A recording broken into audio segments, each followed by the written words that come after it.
Why do you remain stuck?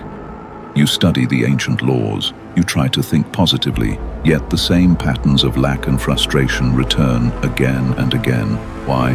Because there is a saboteur hidden deep within your mind. It is not a demon, it is not a curse, it is a portrait, a hidden portrait of who you believe you are, and it is broadcasting a frequency that defines your reality.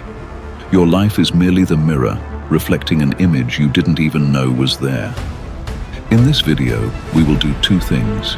First, we will expose this hidden portrait and the silent mutiny it commands, and second, we will decode the ancient, step-by-step process for painting a new one. This is the Ancient Code of Reprogramming.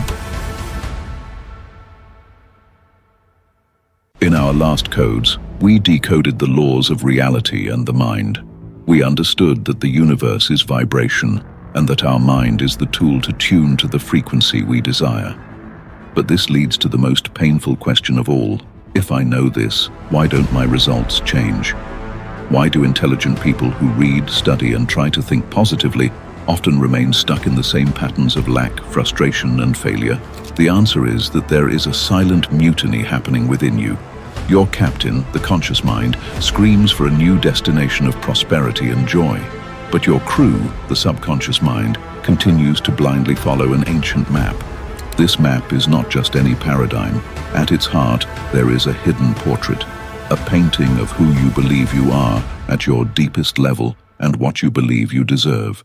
This is your self-image, and your results in life, your bank account, your relationships, your health, are merely the mirror faithfully reflecting this portrait.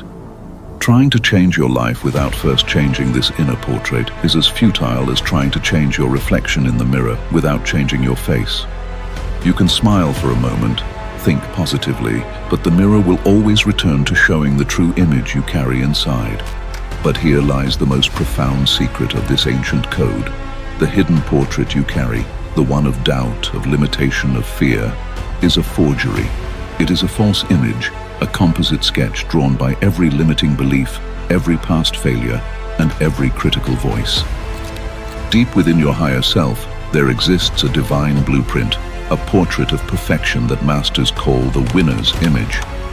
This is the truth of who you were born to be.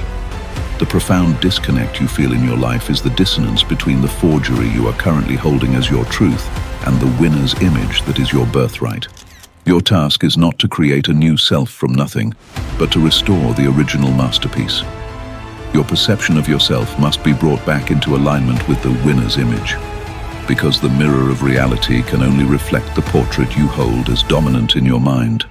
To restore this masterpiece requires an act of divine creation. It demands a sacred, step-by-step process. This is your 6-step process to become the artist of your soul. Step 1. Acknowledge the current portrait. Look at your results, your bank account, your relationships, your health. They are not your worth. They are simply the mirror's reflection of your current inner self-image. They are the physical proof of who you believe you are at your deepest level. To change the results, to change the reflection, it is useless to fight the mirror. You must change the image. You must begin to paint a new portrait. Step 2. The vision, dreaming without limits. The first stroke of your masterpiece begins with fantasy. Remove the lid from your mind. Forget logic for an instant. If anything were possible, who would you choose to be? Consider the story of a German engineer named Carl Benz. In the late 19th century, the entire world moved in horse-drawn carriages. It was the only known reality, a truth as solid as the pavement underfoot. But in the sacred workshop of his mind, Benz saw a fantasy, a horseless carriage, powered by an internal combustion engine.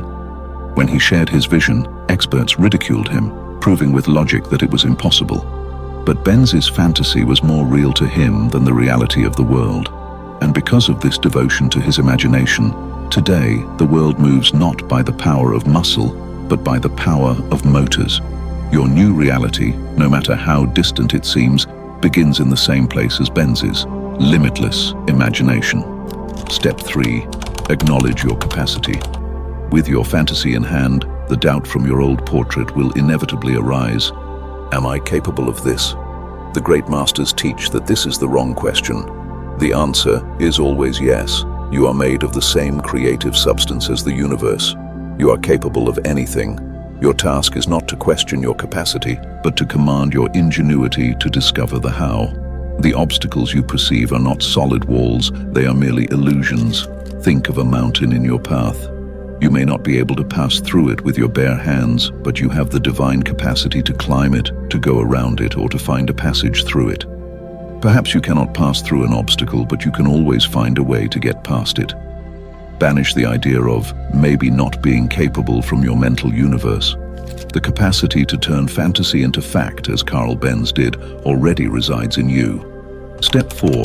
Make the commitment, the willingness. This is the question that separates dreamers from creators. Am I willing? Are you willing to do what it takes?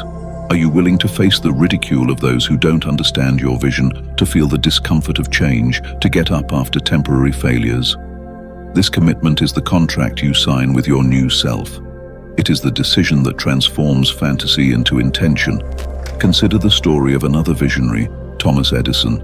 His fantasy was not just to create a light bulb, but to bathe the world in electric light, freeing it from the darkness of night. But reality refused to cooperate. Filament after filament, material after material, the bulb refused to glow. Hundreds of attempts became thousands. The outside world saw only an accumulation of failures. An exasperated reporter questioned him about his more than 10,000 failures. But Edison saw no failures. He replied with the calm of one who already lives in his vision, "I have not failed. I've just found 10,000 ways that won't work." That is willingness. It is the refusal to let external reality extinguish your internal light. It is the unwavering commitment to the vision, not to comfort. It is because of that willingness that today we command the night. Step 5. The crystallization, the writing. An idea in the mind is like vapor. An idea on paper is the beginning of matter. Now you must crystallize your vision. Write, in the present tense, the detailed description of your new life as if it were an accomplished fact. I am grateful for. This document, this is not a wish journal. This is the architectural blueprint of your new reality. This is your new portrait, signed and ready to be hung in the gallery of your mind. Through these first 5 steps, you have achieved something profound. You, as the conscious artist, have created the winner's image in your conscious mind. You have drawn the blueprint. You have written the definitive description of the masterpiece. But a design held only in the conscious mind has no power to change your life. Now we must take this new, crystallized portrait and imprint it onto the sacred canvas of your subconscious mind. We must hand this new, finished map to the crew. Step 6. The impression, the feeling. This is how we bring the vision to life. Your subconscious crew does not understand logical words. It understands feeling. You must set aside time, ideally 3 times a day, to close your eyes and transport yourself into your new portrait. Read your written description, and then feel the emotion of already living that life. The joy, the confidence, the peace. To your nervous system, an imagined experience felt with emotion is indistinguishable from reality. This is the act of impressing the new map upon your soul. Every time you do this, you are planting the winner's image firmly into your subconscious, allowing it to take root. With your new portrait painted and crystallized, the creation phase is complete. Now, the installation phase begins. For your old portrait, your old self-image was engraved into your subconscious by years, perhaps decades of repetition, and the new one will only be accepted in the same way. The first law of learning is repetition. Your subconscious crew will only accept a new map if the captain presents it to them every single day, over and over, until it becomes the only known route. This means you must read your written portrait every morning upon waking and every night before sleeping. You must practice the immersive visualization, feeling the emotion of your new self consistently. It is through devoted repetition that the new belief becomes your dominant truth. The second step of installation is the external proof. Begin to act as if your new portrait is already your reality. If your new self-image is that of a prosperous and confident person, How would they dress? How would they walk? How would they speak? Start making small changes in your appearance and behavior that send a powerful signal to your subconscious and to the universe. The message is clear. The change has already happened. This is who I am now. But here lies the greatest test, the reason so many give up. When you begin to install a new program, it will inevitably conflict with the old one, and this will create intense discomfort. Your old self-image will fight for its survival. It will bring up fear, anxiety, doubt. It will tell you that you are a fraud, that this is ridiculous. This internal chaos is not a sign that you are failing. It is the irrefutable proof that the reprogramming is working. The discomfort is the sound of your old mental prison crumbling. Do not retreat. Persist, because eventually the new self-image will become the default. And this is the final secret. Your self-image operates exactly like an airplane's autopilot. Once a destination is locked into the system, no matter how strong the turbulence or deviation, the autopilot tirelessly recalculates and corrects the course, always bringing the plane back to its programmed destination. Your self-image does the same for you. Think of a salesperson whose inner self-image is locked on a ceiling of 1 million a year. If they have an extraordinary week and earn 300,000, their internal system detects a deviation from the norm. Their self-image autopilot kicks in, subtly altering their behavior, perhaps causing them to relax or procrastinate until their results return to the familiar route of 1 million a year. The same happens to a student whose self-image is that of an average student. If they start getting excellent grades, the internal autopilot perceives the deviation and causes them to relax in their studies, bringing them back to their good enough comfort zone. This is why the steps you have just learned are so vital.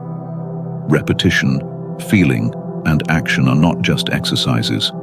They are the method by which you, the captain, insert a new destination into the autopilot. Once the new portrait, your new self-image, becomes the dominant program, your subconscious will work tirelessly, not to keep you trapped in the past, but to guide you, automatically, to your new and glorious reality. The silent mutiny is over. The internal war between where you are and where you want to be has come to an end. Your subconscious crew is no longer in conflict with the captain. They are now working in perfect harmony, following a new map to a new destination. The old portrait, once hanging in the gallery of your mind, has been replaced. And soon the reflection in the mirror of your life will have no choice but to match the new masterpiece you have painted within. Remember the truth the ancient sages taught us. You do not attract what you want. You attract what you believe you are.